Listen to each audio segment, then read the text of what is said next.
मंजिल ने हौसलों से कहा तेरे बस की बात नहीं, मंजिल ने हौसलों से कहा तेरे बस की बात नहीं, हौसलों ने मंजिल की आंखों में आंखें डाल के बोली चल झुट्टी तेरी इतनी औकात नहीं।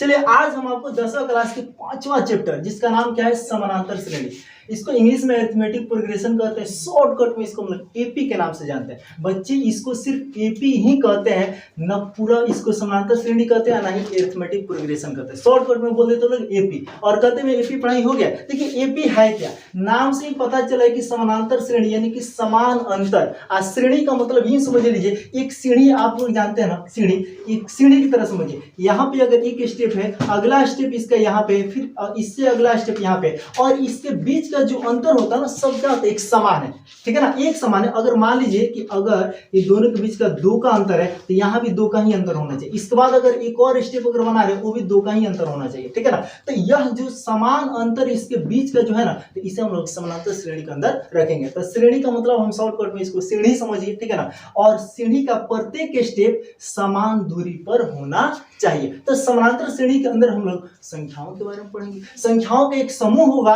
और उन समूह के अंदर देखा जाएगा तो एक एक संख्या जो एक एक के बाद लिखा गया है, ठीक है ना, जैसे यहाँ पे हम 2 4 6 8 10 इस तरह से जो लिखते जा रहे हैं, एक संख्याओं का समूह प्राप्त हो रहा है। और यहाँ पे 2 4 6 8 10 इस सब के बीच का अंतर कितना है भाई, 2 का है, 2 का है, ठीक है ना। तो इसको हम लोग समानांतर श्रेणी के अंदर रखेंगे। और सबसे पहले हम आपको अभी ये बता देते हैं अनुक्रम क्या है और समानांतर श्रेणी का परिभाषा भी लिखा देते हैं। और इतना ही नहीं, आगे की कक्षा में आप जाइएगा तो यह अभी एपी है, जीपी है, एचपी है, अभी 3 प्रकार का ये चीज होता है, ठीक है ना। श्रेणी जो है 3 प्रकार का होता है, तो हम लोग एपी ही पढ़ेंगे। इंटर कक्षा में आप जाइएगा तो वहां पे आपको जीपी भी पढ़ने को मिलेगा। तो चलिए सबसे पहले हम लोग परिभाषा को देख लेते हैं, उसके बाद हम आगे आपको समझाते हैं।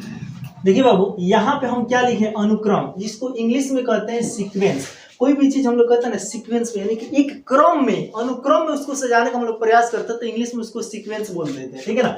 तो आखिर ये अनुक्रम कहते किसे, ध्यान दीजिएगा, कह रहा है संख्याओं का वह समूह, ठीक है ना, जितनी भी संख्याओं का एक समूह हम बना रहे हैं, तो कह रहे हैं कि संख्याओं का वह समूह जो एक निश्चित नियम के अनुसार निश्चित क्रम में व्यवस्थित हो यानी कि सजा हो, उसे हम लोग क्या कहेंगे, अनुक्रम कहते हैं, ठीक है ना। ध्यान से देखिएगा, कह रहे संख्याओं का वह समूह जो एक निश्चित नियम के अनुसार निश्चित क्रम में सजा हो, व्यवस्थित हो, उसे हम लोग क्या कहेंगे, अनुक्रम कहेंगे। जैसे यहाँ पे कुछ संख्याओं को हम सजा कर रखे हैं, ध्यान दीजिएगा, 2 4 6 8, यहाँ सबके बीच का अंतर कितना है, 2 का है ना। तो ये 2 का जो अंतर हो रहा है यह एक नियम का पालन कर रही है, ठीक है ना। इसके बाद जो संख्या आएगी 8 के बाद 10, यानी सब में 2 का अंतर है ना, तो यह एक नियम को फॉलो करे, इसलिए इसको हम लोग क्या कहेंगे, एक अनुक्रम या सीक्वेंस में है, ये कह सकते हैं। दूसरा लाइन आप देखिएगा 1 2 3 4, इस सब में एक एक संख्या क्या हो जाता है, बढ़ते जा रहा है ना। तो यहाँ पे इसके बाद आ जाएगा 5 6 7 8, इस तरह से बढ़ते हुए जा रहा है। तो ये भी एक नियम को फॉलो कर रहा है, यानी कि सब में एक एक संख्या बढ़ रहा है।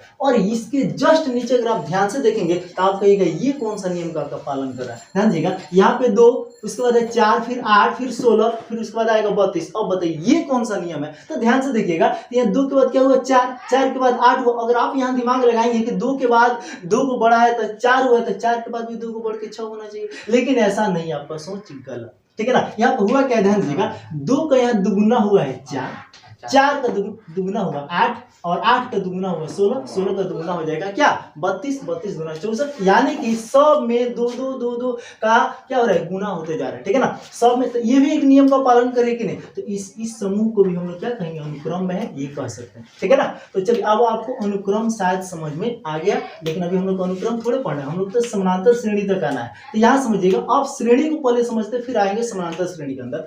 इसको इंग्लिश में प्रोग्रेशन कहते हैं, क्या कहते हैं बाबू, प्रोग्रेशन कहते हैं, ठीक है ना। जैसे आप लोग ऊपर हेडलाइन में देख रहे हैं समानांतर श्रेणी को अरिथमेटिक प्रोग्रेशन कहते हैं, ठीक है ना। तो यहाँ पे प्रोग्रेशन कहते हैं श्रेणी को, और कह रहा है वैसे अनुक्रम जो एक निश्चित प्रतिरूप का अनुपालन करते हैं उसे क्या कहते हैं, श्रेणी कहते हैं। तो यहाँ पे वैसे अनुक्रम, यानी कि बात अनुक्रम का आ गया ना, तो अनुक्रम अगर आप अच्छा से समझ गए हैं तब आपको श्रेणी भी अच्छा से समझ में आएगा। इसलिए हम पहले क्या लिख दिए, अनुक्रम के बारे में लिख दिए। तो कह रहा है वैसे अनुक्रम, यानी कि अब ये समझ में आ गया है आपको कि वह एक नियम का पालन करेगा, सजा हुआ होगा, संख्याओं का एक समूह होगा, लेकिन इसमें कह रहे हैं कि निश्चित प्रतिरूप का अनुपालन करते हैं, ठीक है ना। तो उसे हम लोग क्या कहेंगे, श्रेणी कहेंगे, ठीक है। और ये जो श्रेणियां हैं ये 3 प्रकार की होती है, जिसमें पहला आपका समांतर श्रेणी जिसको अरिथमेटिक प्रोग्रेशन प्रोग्रेशन या हम लोग एपी के नाम से जानते हैं। उसके बाद आपका है गुणोत्तर श्रेणी जिसको हम लोग ज्योमेट्रिक प्रोग्रेशन या जीपी कहते हैं। और तीसरा आपका हरात्मक श्रेणी यानी हार्मोनिक प्रोग्रेशन या कहते हैं। ठीक है, तो आपको यहाँ पे शॉर्टकट तीनों का नाम पता चल गया, एपी, जीपी, एचपी। तो इसके बारे में हम लोग आगे की कक्षाओं में अध्ययन कीजिएगा, लेकिन इस कक्षा में हम लोग यानी 10वीं में हम लोग को सिर्फ समानांतर श्रेणी के बारे में पढ़ना है, यानी एपी के बारे में पढ़ना है। ठीक है, तो कोई भी बच्चा मेरे ख्याल से समानांतर श्रेणी भी नहीं कहता है और ना ही पुराना मैथमेटिक प्रोग्रेशन बोलता है, शॉर्टकट में बोलता है एपी, समझे कि नहीं? ठीक है ना, एपी कह के तो बीपीए बढ़ा देता है सब। ठीक है ना, लेकिन ये भी चैप्टर बहुत आसान है, मजा आ जाएगा। ठीक है ना, तो अब इसके बाद हम लोग समानांतर श्रेणी किसे कहते हैं इसका परिभाषा देखेंगे। ठीक है ना, आप लोग इसका एक स्क्रीनशॉट ले लीजिए खूब मस्त। ठीक है ना, और उसके बाद इसको नोट कर लीजिएगा। देखिए बाबू, यहाँ पे हम समानांतर श्रेणी का परिभाषा खूब मस्त लिख दिए हैं, एकदम मजा आ जाएगा। ध्यान से देखिए इसको। कर रहा है एक ऐसा अनुक्रम, अनुक्रम के बारे में हम लोग खुद ही देखे हैं। ठीक है ना, एक ऐसा अनुक्रम जिसमें प्रत्येक पद, पहले पद को छोड़ दीजिएगा। ठीक है ना, प्रत्येक पद पहले पद के अतिरिक्त बोल रहे हैं, पहले का पद छोड़ दिया। ठीक है ना, अपने पिछले पद में एक निश्चित संख्या जोड़ने पर प्राप्त होता है। ठीक है ना, अगर कोई पद हम लिखे हुए हैं तो उसके पहले जो पद होगा ना उसमें एक निश्चित संख्या जोड़ेंगे तब जाके ये प्राप्त होगा, यानी पहले का पद छोड़ देंगे क्योंकि पहले का पद से पहले तो कोई पद होगा ही नहीं, इसलिए बोला है कि पहले पद के अतिरिक्त। ठीक है, एक बार और समझिएगा। कह रहा है एक ऐसा अनुक्रम जिसमें प्रत्येक पद पहले पद के अतिरिक्त अपने पिछले पद में एक निश्चित संख्या जोड़ने से प्राप्त होता है, समानांतर श्रेणी कहलाता है। अब जिस निश्चित संख्या की बात आप कर रहे हैं उस निश्चित संख्या को एक अन्य नाम से जानते हैं इस एपी के अंदर। कह रहा है यह निश्चित संख्या एपी का सार्वंतर यानी कॉमन डिफरेंस कहलाता है और इसे हम लोग छोटका डी से सूचित करते हैं। ध्यान दीजिएगा, इससे पहले भी आप लोग अध्याय जो 4 आप पढ़े होंगे द्विघात समीकरण, इसमें भी डी का चर्चा था, लेकिन वो क्या था, डिस्क्रिमिनेंट था, जिसको हम लोग विवेचक या विविधकर कहते हैं। ठीक है ना, और यहाँ पे छोटा डी से सूचित करेंगे और उसे हम लोग बड़ा डी से सूचित करते थे। तो कह रहा है यह सार्वंतर धनात्मक, ऋणात्मक या शून्य हो सकता है। ध्यान से देखिएगा, एक उदाहरण आपके बीच यहाँ पे लेके आ रहे हैं।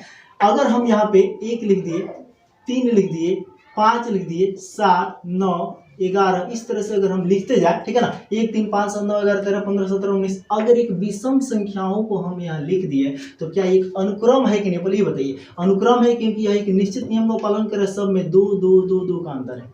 और यह एक समानांतर श्रेणी भी है क्योंकि सब के बीच का जो अंतर है ना वो समान है। समानांतर श्रेणी के बारे में हमें स्पष्ट बताएं, सीढ़ी वाला जो उदाहरण दिया था ना कि सबका जो स्टेप होना चाहिए ना वह एक लेवल में होना चाहिए, मतलब कि उसके अंतर जो होना चाहिए सबका बराबर होना चाहिए। जैसे आप यहाँ देख रहे हैं 2, 2 का अंतर है सब में। ठीक है ना, इसके बाद आप 11, 13, 15 लिखते जाइए, तो सब को हम लोग क्या कहेंगे कि यह जो संख्याओं का समूह प्राप्त हुआ है इसे हम लोग कहेंगे यह एपी में है। इस तरह से आप लोग और उदाहरण ले सकते हैं। जैसे यहाँ पे ध्यान दीजिएगा, अगर हम यहाँ पे लिख दिए 2, इसको लिख दिए 6, यहाँ पे कितना का अंतर हुआ 4 का, तो यहाँ पे हो जाएगा 10, इसके बाद हो जाएगा 14, फिर आप और ले सकते हैं। ठीक है ना, तो यहाँ पे 4 का अंतर हो रहा है ना, तो ये भी जो 2, 6, 10, 14 और भी संख्या जो बढ़ती जाएगी तो ये भी एक संख्याओं का समूह हमारा समानांतर श्रेणी में कहलाएगा क्योंकि सबके बीच का अंतर क्या है बाबू, समान है। ठीक है ना, तो समानांतर श्रेणी का अर्थ शायद आपको समझ में आ गया कि इसके बीच का जो अंतर होना चाहिए वो समान होना चाहिए। इसके अलावा यहाँ पे हम लोग देखें कि धनात्मक भी हो सकता है। अभी ये धनात्मक में है, मतलब सब में 2, 4 जो भी बढ़ रहा है धनात्मक में संख्या, कभी माइनस में भी हो जाता है। जैसे यहाँ ध्यान दीजिएगा, अगर हम यहाँ लिखे 10, इसके बाद हम लिख दिए यहाँ पे 7, इसके बाद लिख दिए हम यहाँ पे 4, इसके बाद लिख दिए यहाँ पे 1, अब लीजिए घटते जा रहे हैं। 10 के बाद 3 को कम हुआ, फिर 3 को कम हुआ, फिर 3 को कम हुआ, अब इसके बाद और जाएगा तो माइनस में से उस तरह हो जाएगा। तो ये कोई जरूरी नहीं है कि सिर्फ प्लस वाला ही होगा, माइनस वाला भी हो सकता है, शून्य भी हो सकता है। मतलब कि अगर संख्याओं को अगर समान रूप से हम लिख दे और सबके बीच का अंतर मतलब वही संख्या अगर लिखते जाए तो उसके बीच का अंतर क्या होगा, शून्य होगा, बिल्कुल। ठीक है ना, कुछ एक्स्ट्रा नहीं होगा। तो आप लोग ये बात को ध्यान रखिएगा, जो सार्वंतर होता है, सार्वंतर को हम लोग किससे सूचित करते हैं बाबू, तो सार्वंतर को हम लोग छोटका डी से सूचित करते हैं। कौन सा डी, छोटा डी, ध्यान रखिएगा। ठीक है ना, और जब डी लिख दिया जाए छोटा में तो आपको समझ आना है कि वो है ये सार्वंतर है। और सार्वंतर कहते किसे, ध्यान दीजिएगा, तो इसके बीच का जो अंतर होता है ना इसी को हम लोग सार्वंतर कहते हैं। परिभाषा से एक और चीज हम लोग देखे हैं कि बोला है क्या कि जो इसके पहले मतलब ये पहला पद को छोड़ दीजिए, सबके पहला पद को आप छोड़ दीजिए, उसके बाद यानी दूसरा पद से आपको उठाना है। तो बोला है क्या कि अपने पहले पद यानी कि जो इसके पीछे जो पद है ना उसको ध्यान दीजिएगा, उसमें एक निश्चित संख्या जोड़ने पर प्राप्त होता है। तो इस 3 के पहले क्या है, 1 है, 1 में कौन सी संख्या जोड़ेंगे कि 3 होगा, 2, फिर अब आगे बढ़ते हैं 5, तो 5 के पहले क्या है 3, तो फिर 3 में कौन सा संख्या जुड़ेगा, फिर 2 जुड़ेगा, तब आएगा 5। तो इसलिए परिभाषा हमारा कह रहा है कि प्रत्येक पद, पहले पद को छोड़ दीजिए, अपने पिछले पद में एक निश्चित संख्या जोड़ने से प्राप्त होता है। और आपको अगर आगे जाना है, जैसे 14 यहाँ पे, 14 से और आगे जाना है, तो यहाँ पे ध्यान दीजिएगा कितना का अंतर हो रहा था बाबू, 4 का अंतर होता। तो 14 में अगला जो पद हमको लिखना है, उस पद को लिखने से पहले यहाँ पे ये पहले वाला पद पर, यानी कि उसके पिछले वाले पद पे, और इस पिछले वाले पद में उस निश्चित संख्या की जुड़ी जो सब में बढ़ते जा रहे हैं। तो 14 में यहाँ ध्यान दीजिए 4 से में बढ़ा, तो 14 में 4 जोड़े कितना होगा 18, यानी कि इसके बाद वाला जो पद होगा वो 18 होगा। अब इसके बाद जो यहाँ पे हम पद लिखेंगे, फिर इसमें 4 को बढ़ाएंगे, तब जाकर वो पद होगा। तो आपको समझ में आएगा शायद कि उस पद को लिखने से पहले उसके पिछले वाले पद में एक निश्चित संख्या को जोड़ा जाएगा, और उसी निश्चित संख्या को हम लोग क्या करें, कॉमन डिफरेंस यानी कि सार मंत्र के नाम से। यहाँ पे बाबू कितना मस्त आपको समझा रहे हैं ना, मजा आ जाएगा। और ध्यान दीजिएगा जब हम पदों को लिखते हैं ना बाबू, तो यहाँ पे कैसे, यहाँ पे आप देख रहे हैं कि एक उदाहरण के तौर पे हम लोग 3 को देख लिए। यहाँ पे और चीजों को थोड़ा समझिएगा। इन पदों को जो जब दिखाने का जो बात होता है ना, तो पदों को हम लोग सूचित करते हैं ए से। किससे सूचित करते हैं, ए से, यानी कि ए से भी सूचित करते हैं, टी से भी सूचित करते हैं, टी से भी सूचित हम लोग कर सकते हैं, क्योंकि टी का मतलब होता है टर्म, TER, टर्म का अर्थ होता है क्या, पद होता है, ठीक है ना। तो टी से भी आप सूचित कर सकते हैं। और यहाँ पे चूंकि पहला है, तो आप इसे चाहे तो T1, फिर T2, फिर T3, T4 ऐसे भी दिखा सकते हैं, पहला पद, दूसरा पद, तीसरा पद, चौथा।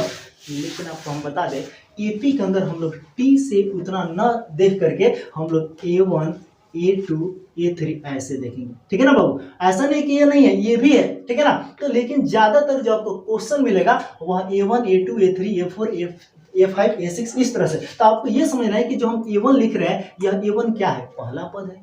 ए मतलब आपको समझ में आ गया, ए मतलब टर्म, ये भी पद को बतला रहे हैं। ए से बताइए चाहे टी से बताइए, ठीक है ना। और इसे हम लोग पहला पद कहेंगे, दूसरा कहेंगे, तीसरा कहेंगे। इसी तरह से आपका 10 गो पद हो, 100 गो पद हो, इस लाइन में जितना पद हो जाए आप उतना नंबर दिखा सकते। जैसे कहा जाए 20वां पद, आप ए 20 लिख दीजिए, बोलिए कोई दिक्कत। 100वां पद, ये 100 लिख दीजिए, ये 100वां पद को बतलाएगा। तो यहाँ पे जो संख्या आपको नजर आ रहा है ना, ठीक है ना, वह पदों के नंबर को बतलाता है कि कितना नंबर पद है, चाहे 10वां पद हो, 20वां पद हो, चाहे तीसरा हो, चौथा, ठीक है ना। तो यहाँ पे आपको समझ में आ रहा है कि जब ये पहला पद है, दूसरा पद है, तीसरा पद है, इस तरह से किसी को दिक्कत नहीं है। तो यहाँ पे हम आपसे पूछे कि बताइए बाबू, यहाँ पे A1 का काम कौन कर रहा था, कहिएगा कि भैया इसमें A1 का काम तो 1 कर रहा है। हम आपसे पूछे कि A2 का काम कौन कर रहा था, कहिएगा 3 कर रहा है। आप कहेंगे कि A3 का काम कौन कर रहा है, तो कहिएगा 5 कर रहा है। बोलिए यहाँ तो कोई दिक्कत नहीं। तो हम अगर आपसे पूछे तो इसके यार D कितना होगा, तो आपको तो इसे ही पता है कि भैया इसमें तो 2 बढ़ है, तो D 2 होगा, ठीक है ना। D क्या होगा, 2 होगा, यानी कि इसका जो सार अंतर हो कितना होगा, 2।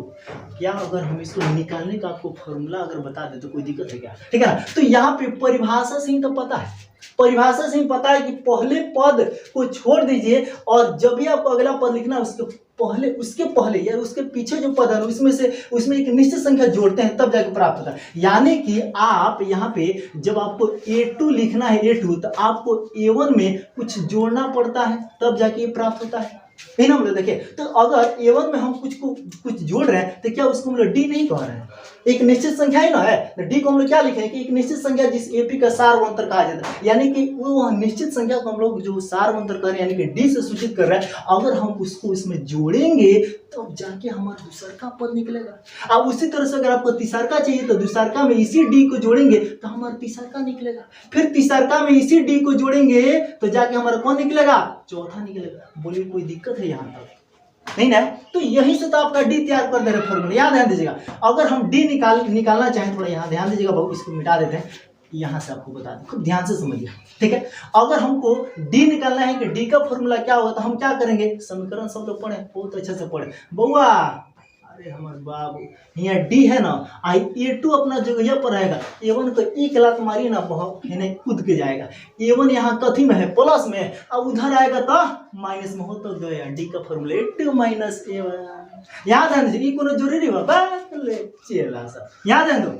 यहाँ पे अगर हम D निकालना चाहे तो कुछ नहीं क्यों करे के, बाद वाला में से पहले वाला घटा दो, बाद वाला में से पहले वाला जितना नंबर पद आपको दिया गया है उकरा से एगो कम वाला पद घटा दिए। चला अगर मैं कहूँ कि D निकालना है तो ये 5 में से कौन घटाएंगे, जल्दी बोलिए तो, एकरा से एगो कम, यानी कि 14। बस D निकालना, अगर आपको कहा जाए 20, तो यहाँ पे क्या घटेगा, ये 19, बस आपका डी निकल जाएगा। कोई दिक्कत है? तो मेरे ख्याल से आपको डी निकलना बहुत अच्छे से समझ में आ गया कि जब भी हम लोग डी निकालेंगे तो बाद वाले में से उसके पहले वाला पद घटा देंगे तो हमारा पता चल जाएगा कि सार्वंतर या डी कितना है। तो क्या अगर आपको ये दे दे कभी कभी प्रश्न में, देगा, खूब देगा, जवाब ही लेगा आपसे, क्या करेगा, पहला पद आपको दे देगा, जैसे मान लिया 3, आप कहेगा चला सुन लो हमको 5 गो पद दो, ठीक है ना। आ डी का भी मान आपको दे देगा, जैसे मान लीजिए 2, अब कहेगा तो A2 निकालो, तो क्या बतियाते हैं आप, A2 निकालना है। तो A2 निकालने के लिए हम लोग जानते नहीं है पहले का पद, मैंने इससे पहले वाला पद में उस निश्चित संख्या को जोड़ना है, किसको, डी को जोड़ेंगे, तो A1 प्लस डी तो नहीं हो जाएगा। यानी कि पहले पद में इस निश्चित संख्या को अगर हम जोड़ देते हमारा दूसरा पद आराम से निकलेगा। तो पहला पद आपका क्या है, चला 3, इसमें डी को जोड़ दीजिए, 3 2 5 आ गया दूसरा पद। अगर आपसे कहा जाए तीसरा पद बताइए, क्या तीसरा पद, तो आप क्या कीजिएगा, ये तीसरा है ना, ध्यान दीजिएगा, बात को दिमाग में बैठा लीजिए, जितना नंबर पद पूछा जाएगा ना ओकरा से एगो कम वाला पद आप प्लस डी, ओकरा से कम वाला पद प्लस डी, यानी कि तीसरा निकालना है तो A2 प्लस डी। अच्छा A2 आप अभी निकालेंगे नहीं कि 5, आप प्लस डी का मान कितना है 2, कितना हो जाएगा बाबू 7। बोलिए यहाँ तो कोई दिक्कत नहीं है। अगर यहीं पे अगर आपको कहा जाए A5 निकालने के लिए, कोई दिक्कत दिखाई दे रहा है ना, A5 निकालने के लिए अगर कहा जाए तो बताइए 5वां पद है ना, चला एक से ये कम कौन होगा, चौथा पद, इसमें क्या जोड़ेंगे डी, ठीक है ना। तो चौथा पद आपको भैया चौथा पद तो पता नहीं है, बहुत दिक्कत हुआ बाबू, इसका भी टेक्निक बतला रहे हैं, चिंता ना करें, ठीक है ना। तो चलिए आपको अगर यहाँ तक समझ में अगर आ गया हो तो इसका एक स्क्रीनशॉट ले लीजिए, इसे नोट कर लीजिए। अब इसके बाद हम वो भी टेक्निक बतला रहे हैं आपको। इसे बाबू यहाँ इसको नोट में लिखे हैं कि सार अंतर को डी से सूचित किया जाता है, इसको नोट कर लीजिए बढ़िया से, छोटा डी लिखे हैं, ठीक है ना। आपके दिमाग में बात बैठ जाना चाहिए कि सार अंतर को किससे सूचित करते हैं, डी से सूचित करते हैं। कौन सा डी, छोटा डी। और बाकी पद को तो हम आपको बता ही दिए हैं कि A1 A2 A3 या T1 T2 T3 इस तरह से, ठीक है ना। तो टी से टर्म यानी पद होता है और इन पदों को हम लोग यहाँ ज्यादातर ए से सूचित करते हैं, A1 A2 A3, ठीक है। अब इसके बाद हम आपको बहुत अच्छे से इसे मिटा करके और आपको अच्छे से बताते हैं डी कैसे निकालेंगे और बाकी ए डी अगर दिया गया हो तो अन्य पद को कैसे निकालेंगे, तो मजा आ जाएगा। आपके सामने बाबू यहाँ पे एक क्वेश्चन लिखे हैं 2 5 8 11 इस तरह से, ये जो समानांतर श्रेणी है कि नहीं है ये पहले पता कर लेते हैं। संख्याओं का समूह तो लिखे हैं लेकिन एपी में है कि नहीं है जानने के लिए हम क्या करेंगे, सबके बीच का अंतर देखेंगे। तो खैर अंतर अभी निकालने से पहले जिसको हम लोग क्या कहते हैं, सार अंतर, क्योंकि सभी के बीच का अंतर इसलिए उसको हम लोग सार अंतर कहते हैं, छोटा डी से सूचित करते हैं। तो ऐसे ही पहले देखिए 2 और 3 कितना, वो 5 5 और 3 8 8 और 3 11, सब में 3 3 का अंतर है। तो यहाँ पे समझिएगा कि इसको हम लोग बनाएंगे कैसे, अगर इसके सार अंतर या डी निकालना हो तो हम निकालेंगे कैसे, ध्यान दीजिएगा। तो यहाँ पे उस डी को निकालने के लिए पहले हम लोग इन पदों को पहले लिख लिया अच्छे से, यानी कि यहाँ पे क्या दिया है, इसको चलिए हम इसको हल ही कर देते हैं अच्छे से। A1 का मान कितना है बाबू 2, A2 का मान 5, A3 का मान 8, A4 का मान 11। आपको बताए हैं कि पदों को ए से सूचित करेंगे और कितना नंबर पद है, तो पहला है तो A1, दूसरा है तो A2, तीसरा है तो A3, चौथा है तो A4, इस तरह से लिख दिए। अब मुझे डी निकालना है तो डी निकालने के लिए हम क्या करेंगे बाबू, A2 माइनस A1, बाद वाला में से पहले वाला घटाएंगे, ध्यान दीजिएगा, बाद वाला में से पहले नहीं, A2 माइनस A1 करेंगे तो हमारे क्या निकलेगा डी। तो A2 का मान कितना है 5 और A1 का मान कितना है 2, तो घटाएंगे कितना है 3। अब देख लेते हैं कि क्या, मान लो कि यहाँ पे तो इन दोनों के बीच का तो 3 का अंतर है, कहीं इसके बीच का अंतर 3 ना हो तब इसको हम एपी में कहेंगे नहीं। तो जब सबके बीच का अंतर समान होगा ना तभी कहेंगे कि एपी में। तो थोड़ा सा डी ऐसे भी निकाल लेते हैं, A3 माइनस A2 करके देख लेते हैं, तो 8 में से 5 गया, यहाँ भी 3 आ गया। डी हम लोग A4 माइनस A3 कर लेते हैं, तो 11 माइनस 8 कर रहे हैं, यहाँ भी 3 आया, तो सबके बीच का अंतर क्या आया, 3 आया ना। तो इससे स्पष्ट हो गया कि यह एपी में है। और यहाँ पे आपको डी का मान जब पता चल जा रहा है और आपसे कोई कहे कि बताइए इसका और अगला पद क्या होगा, जैसे मान लो 5वां पद क्या होगा, तो आपको 5वां पद निकालना है तो क्या कीजिएगा, इस हम आपको जस्ट बताया है कि इसके बाद ये जो 5वां पद है इसके ठीक पहले तो 4 और उसके बाद इसमें डी जोड़िए, कितना होगा बाबू, जितना नंबर, दिमाग में इस बात को बिठा लीजिए, जितना नंबर आपको पद निकालना है ना उतना से एगो कम वाला पद प्लस डी, ठीक है ना, उससे एगो कम वाला पद प्लस डी। तो ये चौथा नंबर पद, चौथा पद क्या है बाबू 11 और प्लस डी का मान कितना है 3, तो 11 3 कितना हो गया बाबू, आपका जो 5वां पद है वो हमारा 14 है। लेकिन सवाल ये उठता है कि कहीं अगर क्वेश्चन ऐसे आ जाए, अगर आपको ये दे दे कि A1 का मान यानी पहला पद, ध्यान दीजिएगा पहला पद को हम सिर्फ ए भी लिख सकते हैं, या A1 भी लिख सकते हैं। अगर ए ही लिखा हो तो आपको समझना है यहाँ कुछ नहीं तो क्या है बाबू 1 है, यानी पहला पद है, ठीक है ना। ये मत सोचिएगा ना A1 रहेगा तभी कहेंगे पहला पद, नहीं, आप ए कहिए चाहे A1 कहिए, पहला पद का काम हो जाएगा, ठीक है ना। अगर मान लीजिए पहला पद अगर आपका दे दे 5 और उसके बाद डी का मान दे दे 2 और आपसे ये कहे कि बताइए कि 10वां पद क्या हो, कौन सा पद, 10वां पद। तो पहले एक बात बताइए, यहाँ पे हम आपको यहाँ पे अगर A2 निकालना है तो क्या बोले हैं कि एकरा से एगो कम आ प्लस डी, यानी कि दूसरा का तो पहिल का प्लस डी, तो क्या निकला हमारा 5 + 2 कितना होगा बाबू 7। ध्यान दीजिएगा क्वेश्चन को, अगर A3 निकालना है तो हम लोग इससे एगो कम यानी कि A2 है, तब हम लोग क्या लिख रहे हैं डी, तो कितना आएगा 7 और प्लस डी का मान कितना है 2, कितना हुआ 9। अगर A4 निकालना है तो A3 + डी, तब ऐसे करके निकाल रहे हैं 9 और प्लस 2 कितना हुआ 11। क्या एक बात बताइए, यहाँ पे आपको 10वां पद निकालिएगा तो A9 तक निकालने के बाद 10वां निकालिएगा। इस कंडीशन में आप क्या कीजिएगा कि जल्दी से निकल जाए, तो इसके लिए क्या करेंगे बाबू, दूसरा तरीका ध्यान दीजिएगा। अगर हम यहाँ पे खूब ध्यान से देखिएगा, अगर हम यहाँ पे A3 निकाले हैं, ध्यान से देखते जाइएगा बाबू, A3 निकाले हैं तो A2 + डी लिखे है ना। अब यहीं पे हम आपको फॉर्मूला बताते हैं, खूब ध्यान से देखिएगा। यहाँ पे अगर मैं इसे चाहूं, अब यहाँ पे काम नहीं कर रहा हूँ, अगर मैं इसे चाहूं तो A2 के बदले ही चाहे तो ये फॉर्मूला रख सकते हैं कि नहीं, चला रख सकते हैं ना। A2 के बदले चाहे तो इसे हम लोग रख सकते हैं कि नहीं। तो यहाँ पे अगर हम A2 के बदले चाहें तो A1 + डी ये आप प्लस ये वाला डी, बोलिए कोई दिक्कत नहीं ना है। अब यहाँ पे आप A1 आप प्लस डी आप प्लस डी, तो यहाँ पे बताइए A1 आप प्लस एगो डी हम एगो डी ना करें, हम 2D कहते हैं। एगो डी कै गो डी 2 गो डी, कितना हुआ बाबू 2 डी। तो यानी कि आपको खूब बढ़िया से समझ में आ रहा है कि एक और फॉर्मूला निकल के आ गया। एक तो जनाब ये थे ही कि ये 3 = A2 + डी, आ इहो चला निकल गया ये 3 = A1 + 2D। अब यहाँ खूब ध्यान से देखिएगा, अगर जितना नंबर पद आपको निकालना था उससे एगो कम वाला पद प्लस डी कहते थे। एक और तरीका निकल के आ गया कि जितना नंबर पद आपको निकालना है पहिलका पद ओकरा से एगो कम डी, मतलब तीसरा निकाल रहे हैं तो ओकरा से एगो कम कौन होगा 2, तो 2D। बस आपका हो तो गया। देखिए इतना आंसर आपका आएगा। इससे भी A1 का मान कितना है बाबू 5 और प्लस 2 गुना डी का मान कितना है 2, तो बताइए तो यहाँ पे 5 और प्लस 2 गुना 4, 9 आया कि नहीं आया। और उस तरह से भी आपका 9 आया था, ठीक है ना। तो यहाँ पे अगर आपको 10वां पद निकालना है ना बाबू, अब आपके दिमाग में सारी बात बैठ गया होगा। अगर आपको 10वां पद निकालना है तो आपको A9 + डी करने की कोई जरूरत नहीं है। आप लिखिए सीधे पहला पद आप प्लस एकरा से एगो कम डी, मतलब कि 10वां पद रहा, 10वां पद है तो सीधे एकरा से एगो कम क्या होगा 9D। कुछ करना है, जितना नंबर पद आपको चाहिए ना A1 प्लस यानी पहला पद आपको ऑलरेडी देगा, ठीक है ना। और एकरा से एगो कम डी, बस बात खत्म, ठीक है ना। तो क्या हो जाएगा बाबू, अगर हमको 10वां पद निकालना है A1 का मान कितना है 5 और प्लस 9 गुना डी का मान कितना है 2, वाह चलो वाह, ये 5 + 9 गुना 18 कितना हो जाएगा 18 5 23 हो तो गया। बोले कोई दिक्कत, समझा। तो आप प्रेम से बोलिए यहाँ पे अगर मुझे 20वां पद निकालना है तो क्या करेंगे, जल्दी फटाफट सब लोग बताइए। 20वां पद निकालना है तो क्या करेंगे बाबू A1 + 19D, A1 + 19D। क्या बात है, चलो क्या बात है, ठीक है ना।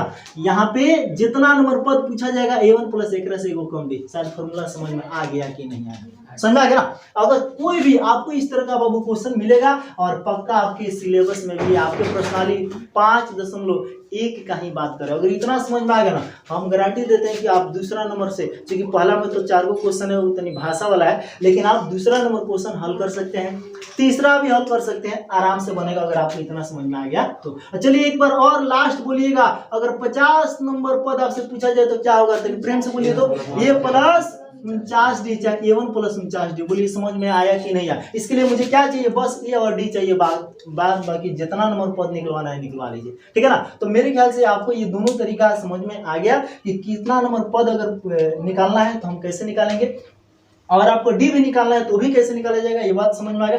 चलिए हम मिलते हैं इसके बाद वाले वीडियो में, तब तक के लिए जय हिंद।